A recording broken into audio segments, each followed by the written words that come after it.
Have you ever been frustrated or even offended when clients repeatedly ask you for a discount on your service or product? Don't worry, I'm not trying to sell you here or tell you why you should pay me more money or anything like that. This is about perceived value, and whether you're a service provider who's always asked for a discount for your services or a consumer who's always asking for a discount. Hi, I'm Michael Shuster, a multi-award winning real estate specialist in the Greater Toronto Area and the surrounding suburbs. Right now I'd like to share a really quick conversation with you. It wasn't my conversation, but I found it very interesting, and it's sure to highlight a great point or two or three that I'll bet many of you haven't ever thought of or even considered. A customer asked a contractor friend of mine how much it would cost to build this project. The friend gave a quote of $4,500. Customer said, "That seems really high."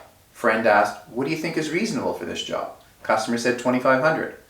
Friend said, "Okay, then I invite you to do it yourself." Customer said, "I don't know how." Friend said, "All right, then how about $2,500 and I'll teach you how. So besides saving you $2,000, you'll also learn valuable skills that will benefit you for the future." Customer said, "That sounds great, let's do it." Friend said, "Great, to get started, you're going to need some tools. You'll need a chop saw, a table saw, cordless drill, bit set, router, skill saw, jigsaw, tool belt, hammer, and things like that." Customer said, "But I don't have any of those tools and I can't justify buying them all just for this one project." Friend said, "Okay, well then for an additional $300, I'll rent you my tools so that you can do this project." Customer said, "Okay, that's fair." Friend said, "Great, we'll start on Monday." Customer said, "I work Monday to Friday. I'm only available weekends." Friend said, "If you want to learn from me, then you have to do the work when I work. This project's going to take about 3 days, so you'll need to take 3 days off work or vacation time." Customer said, "Wow, I'm going to have to sacrifice my pay for 3 days or give up vacation time." Friend says, "That's true. Remember, when you do a job yourself, you need to account for the unproductive factors." Customer said, "What do you mean by that?" Friend said, "Doing a job completely from start to finish includes time spent to plan the project, pick up materials, travel time, gas, setup time, cleanup, waste disposal, and lots of other things. That's all in addition to the actual project itself." And then the friend threw in a little Columbo, if you're old enough to remember that TV show, where he would always say, "Oh, and by the way," just to throw in one more thing.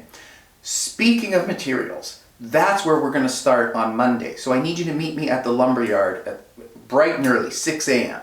Customer said, "6 a.m.? My workday doesn't usually start till 8 a.m. Friend said, "Well, then you're in luck, because my plan is to start on the deck by 8 a.m. But to do that, we have to get to the lumberyard at 6 a.m., get the materials, pick them up, load up the truck, and get them delivered on time." Customer said, "I'm realizing there's a lot more that goes into a job than what the customer sees in the finished product. Your proposal of $4,500 is actually starting to seem quite reasonable. I'd like you to handle the project." So what's the conclusion?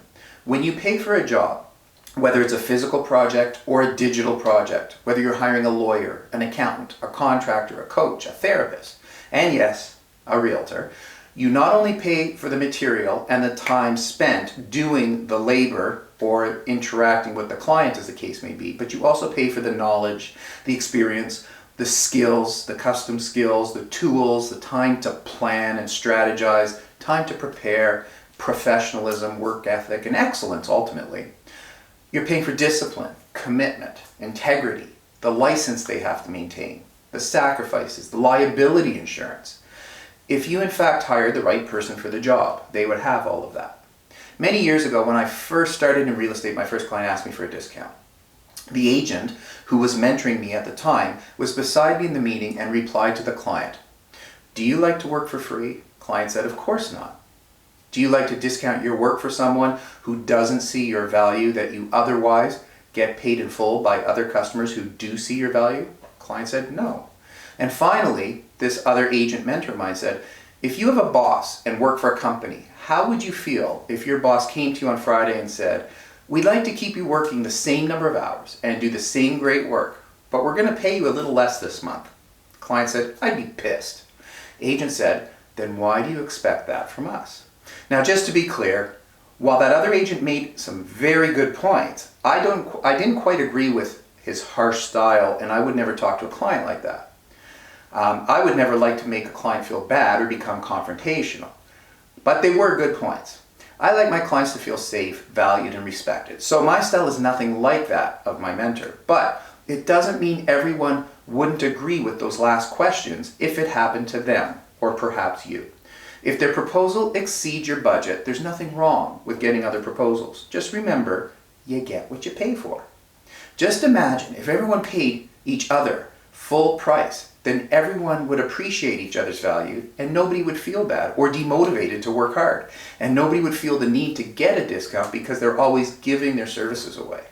Oh, and when it comes to real estate commissions, I actually did a dedicated video post on how saving on real estate commissions can actually cost you thousands more in the long run, more than you actually saved.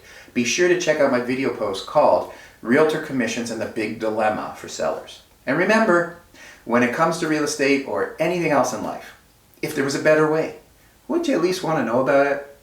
Just email me with any questions you might have. Mike at TheREguy.ca. It's always confidential, never any pressure obligations.